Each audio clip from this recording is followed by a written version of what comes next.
آپ کو یقیناً کبھی ایک ایسا تحفہ ضرور ملا ہوگا جس میں ایک نہیں، دو نہیں، تین نہیں، بلکہ بے شمار چیزیں ہوں گی، تو آپ کی خوشی کا تو ٹھکانہ ہی نہ رہا ہوگا۔ اچھا، تحفہ نہ صحیح، آپ نے اپنے موبائل کی سم پر پیکج تو ضرور لگایا ہوگا،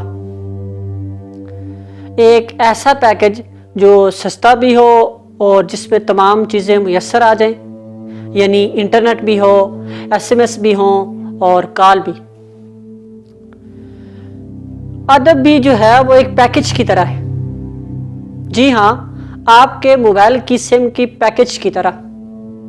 تو لائٹ آف لٹریچر میں آج ہم اس پیکج کو سمجھنے کی کوشش کرتے ہیں۔ ایک فلسفی گزرا ہے پروٹاگورس، اس نے کہا تھا کہ man is the measure of all things, انسان تمام چیزوں کا پیمانہ ہے۔ انسان اس دنیا کی بہاروں کی واحد وجہ ہے، انسان اس دنیا کا مرکز ہے، یعنی انسان ہے تو یہ تمام علوم فنون، یہ تمام چیزیں موجود ہیں، اگر انسان نہیں تو کچھ بھی نہیں۔ فلسفے کو ام العلوم بھی کہا جاتا ہے، کیونکہ فلسفہ ہر علم کے لیے بنیادیں فراہم کرتا ہے یا ہر علم کی بنیادوں کو سمجھتا ہے۔ تو کیا آپ نے کبھی سوچا کہ فلسفے کا خام مال کہاں تیار ہوتا ہے؟ جی ہاں، فلسفے کا خام مال ادب میں تیار ہوتا ہے۔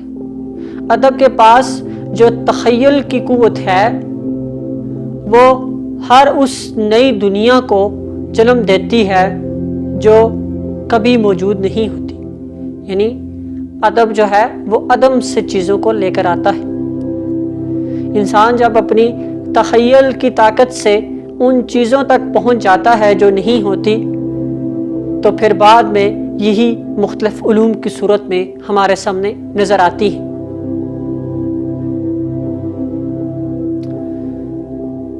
ادب جو ہے وہ تہذیب سے ہوتا ہوا فلسفے کو گلے لگا کر نفسیات تک پہنچ جاتا ہے۔ ادب کے پاس ہر موضوع ہے، کیونکہ ادب انسان کا آئینہ ہے اور انسان ہی ہر علم کی بنیاد ہے۔ تو گویا ادب ہر علم کی بنیاد فراہم کرتا ہے، کیونکہ تخیل کے بعد سوچنے کا عمل شروع ہوتا ہے، اور جب اس تخیل کو، جب اس امیجینیشن کو ایک شاعر کیچ کر لیتا ہے تو وہ سامنے آ جاتی ہے، جس کو بعد میں علوم کی صورت میں ہمارے سامنے نمودار کیا جاتا ہے۔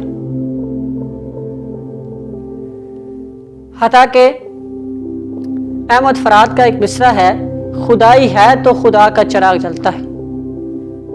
تو سوچئے کس طرح انسان ہر علم کی بنیاد ہے۔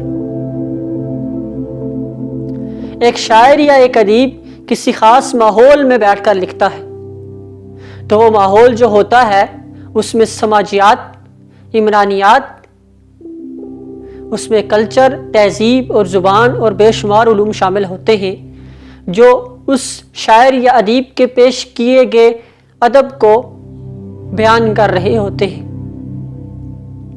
اسی طرح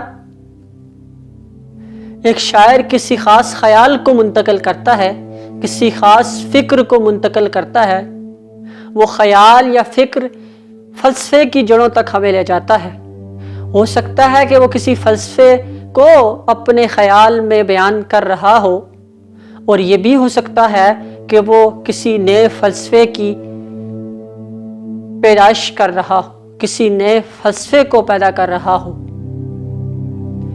اسی طرح جب ایک شاعر یا ادیب اپنے تخیل کی طاقت سے ایک نئی امیج بنا دیتا ہے، ایک نئے خیال کو تصویر میں پیش کر دیتا ہے، تو کل کے وقت ممکن ہے کہ یہی تجربے اور مشاہدے کی صورت میں ڈل کر سائنس کی بنیاد رکھے۔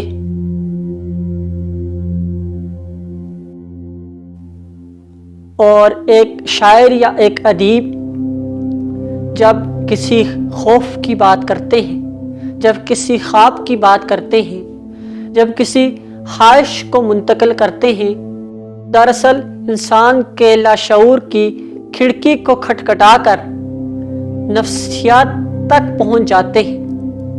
وہی نفسیات جس کو ماہرین نفسیات انسان کے شعور، تحت الشعور، لاشعور اور اجتماعی لاشعور میں بیان کرتے ہیں، اور یہ نفسیات کا علم ہے۔